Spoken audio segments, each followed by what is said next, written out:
Chapter 17. In God's Hands. Things moved quickly after that. The same evening, after he had returned to Hove, Dick managed to get through to Lakshmi at last. She told him that her father had died of a heart attack a week earlier. She sounded quite calm, but Dick desperately wanted to be with her. "Lakshmi, I'm so sorry. I feel helpless here. I want to be with you, to help you." "It's all right, Dick. Please don't worry. My father was already dead inside. It may be better for him like this. Perhaps he is with my mother again. Don't worry about me. I can manage as long as I know you are there. Did you get my letter, Lakshmi? Will you marry me?" "Yes, I did, Dick. And I do want to marry you. Now my father is dead, there is nothing to keep me here. But I'm still worried about your thoughts of revenge. How can you hurt that poor, innocent woman? Or the son, John? They have done nothing to you. I want you to give up the idea. I don't think I could marry a man who would do that. Please think about it and tell me what you decide. I couldn't live with a man who did a thing like that." "But Lakshmi, I have Lennox where I want him. He's trapped. How can I give up now? He deserves it, and so do the Vishwanathans. Can't you understand?" "Dick, I can understand, but I can't agree. I told you before we should leave judgment to God. People like that are punished by what they become. Leave it at that, and don't make innocent people suffer. I'm sorry, Dick. That's my last word. If you go ahead with this, I can't see you again." The line was suddenly cut. Dick was not sure whether it was the Indian telecommunications or whether Lakshmi had put down the telephone on him. He repeatedly tried to call again, but every time the number rang with the engaged tone. He went to bed in a confusion of doubt and uncertainty. How could she be so obstinate? Even her own father had been destroyed by these bastards. Couldn't she see that? But she obviously meant what she said. Yet how could he live without her now? He could not imagine a life which did not include her. It was 3 a.m. before he finally fell into an uneasy sleep, and when he woke, his mind was still confused about what to do. The next morning, he called Lennox. "The answer's no. I won't give in to blackmail." "Okay. I gave you the choice. You know what the consequences will be. Goodbye." In the afternoon, he called Barbara Lennox and asked if he could visit her briefly the next day. He told her he had a small packet for her, which he had forgotten the last time. She told him she would be at home in the afternoon, and to come for tea. Later that evening he received a call from Ramu. "Dick, did you get my letter? I have not been hearing from you, so I am asking myself, is something wrong?" "No, nothing wrong, Ramu. But I haven't had any letter from you. What's it about? Is everything okay with you?" "Yes, fine. But I wrote to you about our business deal.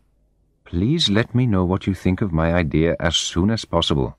It's too complicated to talk about on the phone, but we need to make a decision very soon. This is the right time. Dick, I must ring off now. Please call me when you get my letter. Take care." Dick replaced the receiver thoughtfully. So, Ramu had been serious about them becoming business partners. He went down to the mailbox. There, among the junk mail and the bills, was Ramu's letter. He took it upstairs, poured himself a glass of wine, and sat down to read it. "Dear Dick, I want to ask you if you have thought any more about my business proposal. Now that the regulations on foreign investment have been relaxed, there are lots of opportunities for us. I'd really like you to go into partnership with me. I've enclosed all the details. Please have a look at them carefully and let me know as soon as possible. Now is the time, so that we are first in the market, before other people get the same idea. If we don't do it now, we'll lose our advantage.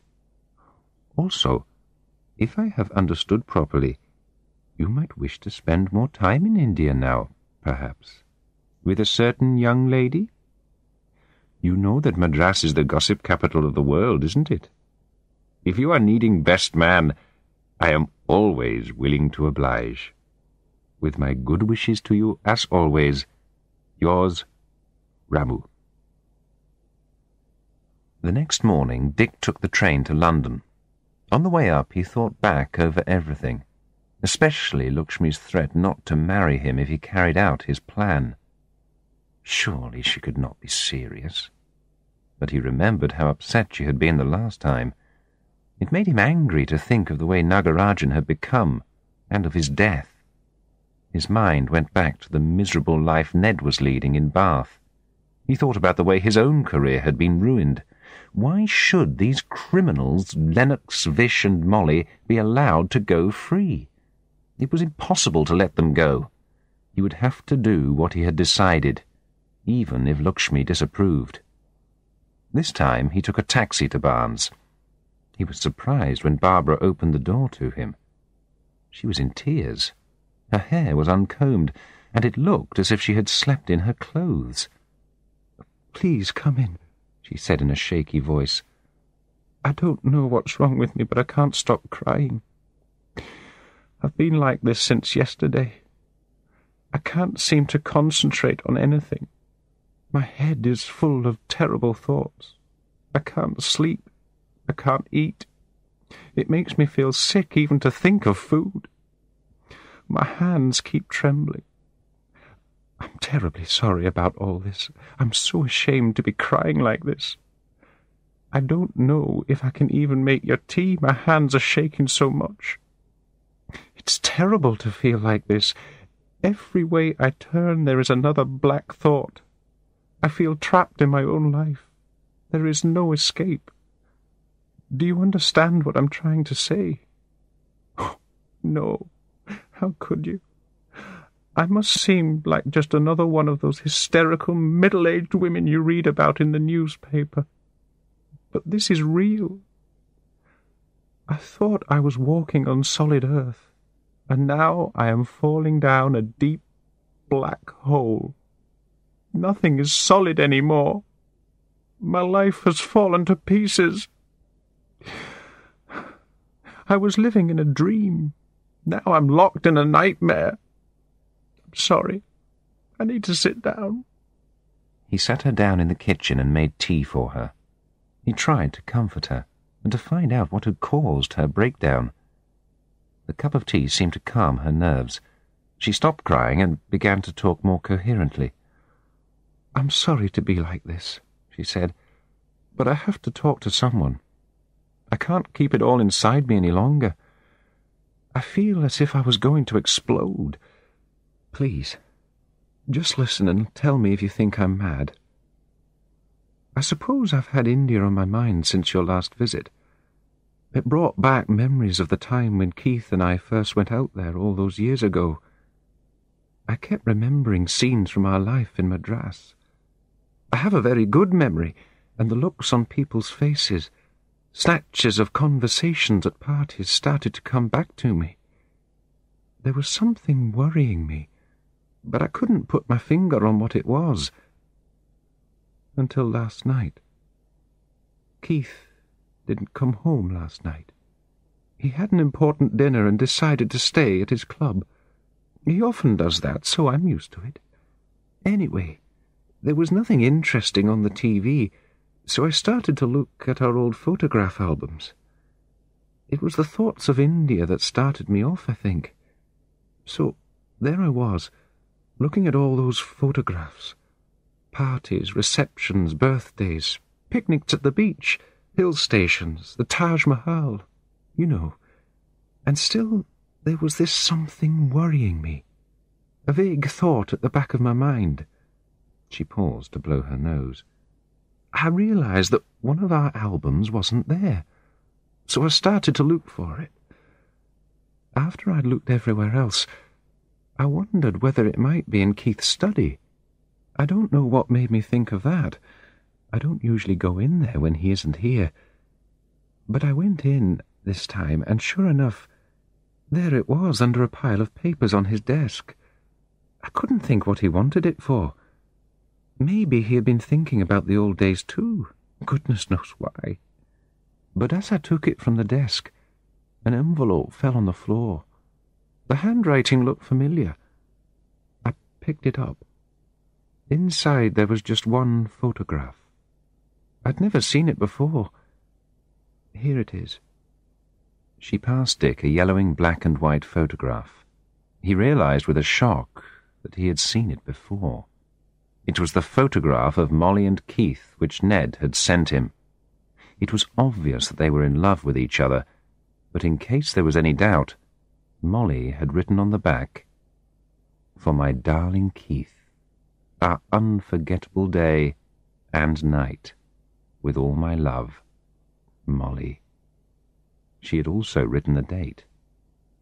He silently handed the photograph back to Barbara. "How stupid I have been," she moaned, starting to cry again. "I should have realized there was something strange going on. But, you know, sometimes you just don't notice what is right in front of your eyes. Look at the date. That was a month before I went out to India to join Keith. They were lovers. I can't believe it, but they were lovers." She broke down in tears again. Then I began to think of all the other suspicious things that had happened. Molly going to England so suddenly to look after an old uncle. Then John becoming one of the family. My God, he certainly was one of the family. And I realized why Keith had prevented John from marrying Jane. And somehow I simply didn't suspect anything. That's the terrible thing. But the worst thing is not that they were lovers. I would have forgiven Keith that. I loved him, you know. In fact, I still love him. That's what is breaking me up. No, I would have been able to forgive him, but the worst thing was that they went on fooling me for over 20 years, and I was blind to it all. How could I have been so blind, so stupid? And as I went on thinking, scenes came back to me. Looks exchanged, embarrassing silences. It all added up. What is it that makes us so trusting, so easy to deceive? I realized that my life with Keith, the life of secure happiness, had been based on a lie. It wasn't what I thought it was at all. And my nerves snapped, and now look at me. I'm over 50. My marriage is in ruins, and I have no one to help me. No one. I thought of killing myself, you know. Last night I got up and went into the kitchen. I closed the windows and the door and turned on the gas in the oven. But then I realized I couldn't do it. I can't bear to live, but I haven't got the courage to kill myself. What am I going to do? How can I face Keith now? Oh, my God! Her shoulders shook as she began to cry again. She was clearly in a state of shock. Dick felt powerless to do anything, yet he could not simply walk away and leave her. He looked at this pathetic woman and realized that he could not add to her suffering by giving her the packet he had brought. He remembered his own breakdown and the agony he had suffered. She needed help, and quickly. He persuaded her to lie down on the sofa in the lounge and called her local doctor. He explained that she was in shock and needed urgent attention. 2 hours later, the doctor arrived and gave her a sedative to help her sleep.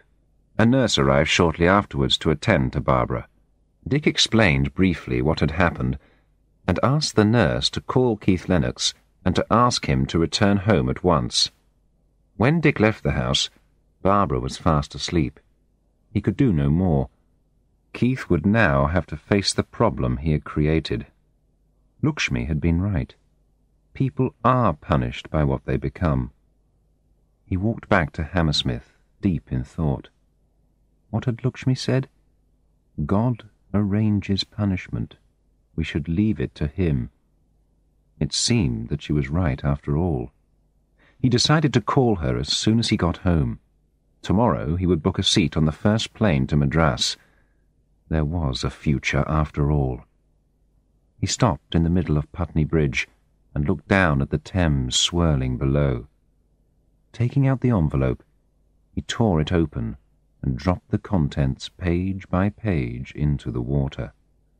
They floated gently down and were carried swiftly away on the current. Enough was enough.